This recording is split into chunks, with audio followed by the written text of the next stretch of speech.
Welcome back. All right, so we already know the units for pressure, and of course there were lots of choices there, atmosphere, kilopascal, whatever your favorites are. And of course we just reviewed the units for temperature as being Kelvin, Celsius, Rankine, and Fahrenheit. But we're mostly going to work in Kelvin because that's going to be the most accurate way for us to do our analysis. Now, in terms of density, we know that that's a mass per unit volume, so we expect the units to be kilogram for SI system, kilogram per meter cubed. And of course, the specific volume being the inverse of the density should be those units just reversed. So it should be meters cubed per kilogram, again, for the SI example. Now, in terms of, we know that all of those properties are intensive properties, and specifically, you can look at the units of density, which again are now kilograms per meters cubed, or if you prefer, look at the units of specific volume, their volume normalized by mass. So every time we see that unit normalized with mass in the denominator, we expect that those are the units associated with an intensive property. Okay, that's going to become more and more important as we move forward trying to characterize the thermodynamic state of a system. Okay, so let's start expanding our tools. Energy in closed systems. So first of all, I want to look at what are the different forms of energy, and I want to only consider a closed system, so one where the mass is fixed. So let's start there. Okay, so what do we know? It's a fixed system, so the mass is a constant. We know the system is capable of kinetic energy, of having kinetic energy, so we have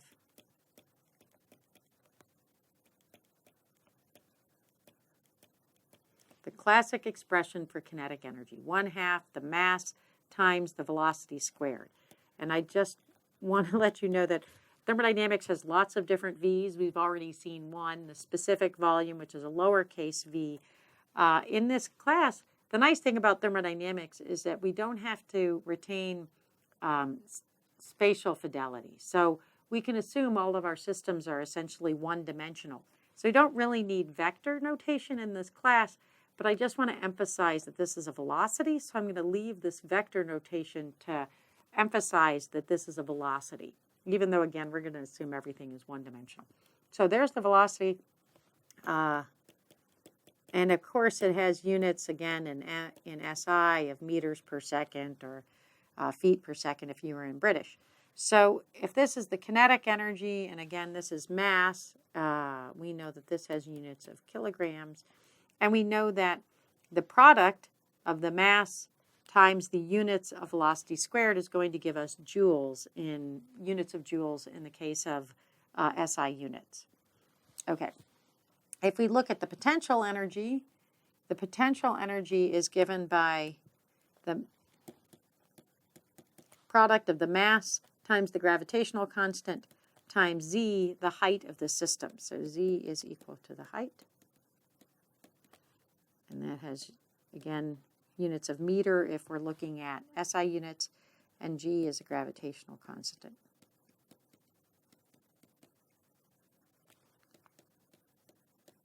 Okay, so our system can possess kinetic energy, it can possess potential energy. My closed system is also capable of undergoing a work transfer process. So we talked about heat transfer. Heat transfer is an energy transfer process. Whenever we have a temperature difference, we have to have heat transfer. Work transfer is another energy transfer process, also across a system boundary. So is heat transfer. Heat transfer is across a system boundary. Work transfer is not a system property, okay? And the work transfer depends on the process path. So I get different amount of work depending on the process path that I take. So depending on the process path, I'm going to get a different amount of work. And the way that we express that path-dependent behavior is through the mathematical expression for work transfer. So W is what we use to denote work transfer. And again, since it's an energy transfer process, we know that it should have units of energy, so kilojoules or joules, things like that, right? And the mathematical expression that we use is an integral of some arbitrary force executed in a particular direction, so applied in a particular direction, and that force has to be applied over a certain distance. So we have ds here, and we move from state 1 to state 2. So again, the work transfer is the application of a force through a particular vector. Okay, now that's kind of a really generic description of work transfer. And in the systems that we're really interested in, right, power generation for the stationary sector, for the transportation sector, there are really only a few forms of work that matter. So we'll discuss those in greater detail, and we'll move from this kind of generic description into the more specific description of the different types of work. So the very first thing I want to use as an example is expansion and compression work. Okay, so let's write that down. There are many forms of work transfer, right? So we have expansion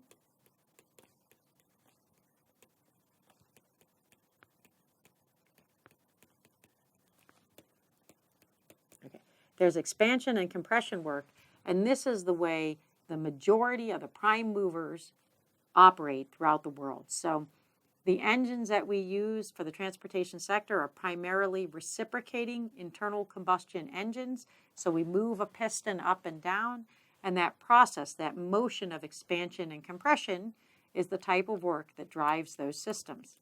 Little pun there. In the stationary sector, the majority of the power generation is through gas turbines and steam turbines. And those turbines spin shafts, kind of like a pinwheel. And again, we'll discuss those in more detail as we look at those examples. So that's a rotational energy. So we have a force, again, operating in a rotational direction. So we have the work there would be described by a product of the torque and the rotational speed associated with that turbine. So that's shaft work. So we have expansion and compression work. That's the prime mover for the transportation sector. And then we have shaft work, which is the prime form of energy transfer by work transfer in the stationary power sector.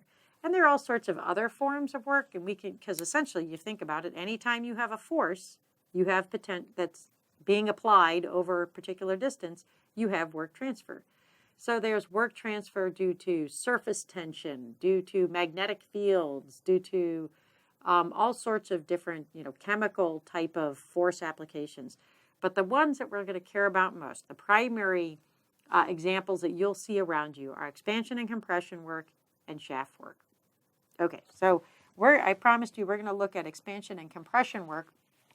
And let me set up a little example for you. That's kind of the classic example of a piston in a compression process. So here's my piston. It's sitting in a cylinder. So here's the piston.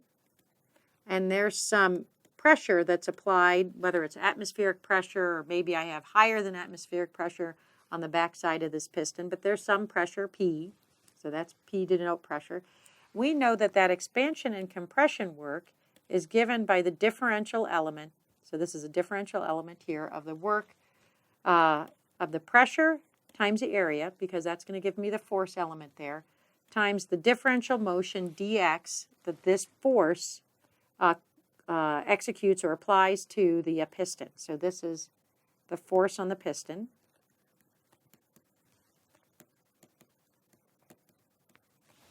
And so if this is the piston at state 1, we can imagine, and here's my, sorry, that's supposed to be a dotted line there. So here's my piston at state 1.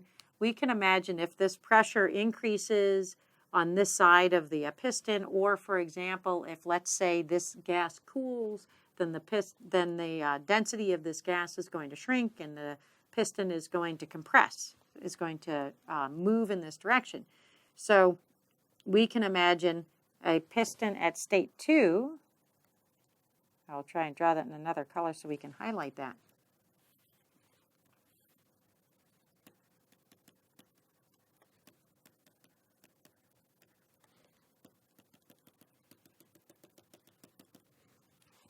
So we can see that there's been a volume change in the gas or the fluid that's within my little chamber here from state 1 to state 2. We can see that the volume at state 1 is larger than the volume at state 2. This is a closed system, right? I see no mass transfer across the system boundaries, so this is going to be constant. So this is a closed system. And if the mass is constant and the volume changes, then we know that the specific volume has to change too, right? Because the specific volume is simply the absolute volume divided by the mass in the system. So we have, let's go ahead and remind ourselves of all that good stuff. So if this is the volume, and then if this is the specific volume,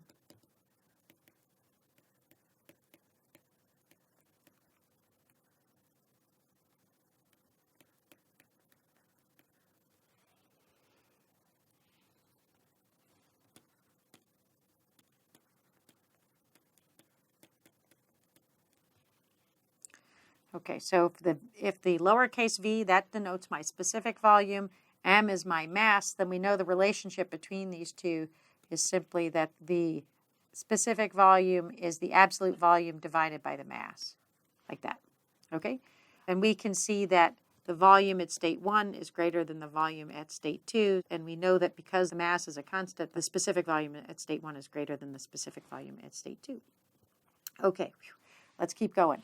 So we come back over here and we say, okay, this is a force on the piston. We're going to execute that through some differential distance dx. So if we have kind of like if this is x equals 0, and if we were to push this a differential element or differential step, that would be dx, right? So that would be some dx. But we want to actually evaluate this system over the entire process from state 1 to state 2. So we're going to integrate this expression on both sides from state 1 to state 2. And that's going to give us a system where if we take area times dx, we know that that's going to be essentially the same as the pressure times, not essentially, is identically equal to the area. The area times dx is identically equal to the differential volume dV. So the area here, sorry, I should have defined that earlier. This is the area of the piston surface.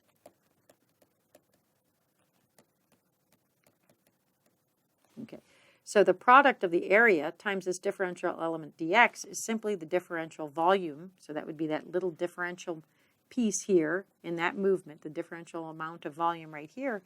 And so the work from 1 to 2 is simply the integral expression of the product of the pressure times this differential volume dV.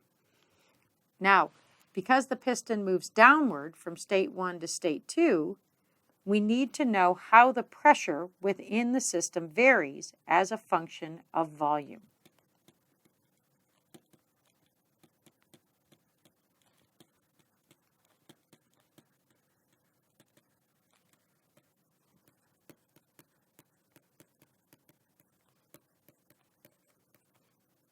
Okay. In order for us to evaluate this integral, we need to understand how the pressure varies as a function of volume. If the differential change in volume is positive,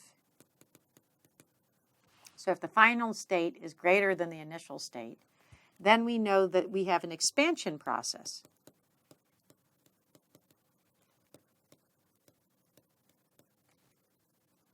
And that the differential work element is going to be, that value would be greater than 0. If this differential change in volume is negative,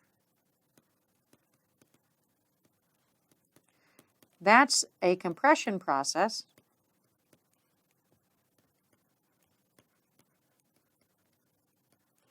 And we know that the differential work will be less than 0. Now this example that I've shown here in the figure from 1 to 2, we know that that is a compression process, and we know that, again, the volume shrinks as we, at the final state. The final state is less than the initial state in terms of the volume. And so we have a compression process, so we would expect this work to be negative based on this sign convention here. So we've introduced a lot of different concepts here. The work transfer as a form of energy transfer, again, it's a force being applied through a particular distance. Then specifically, we've introduced expansion and compression work.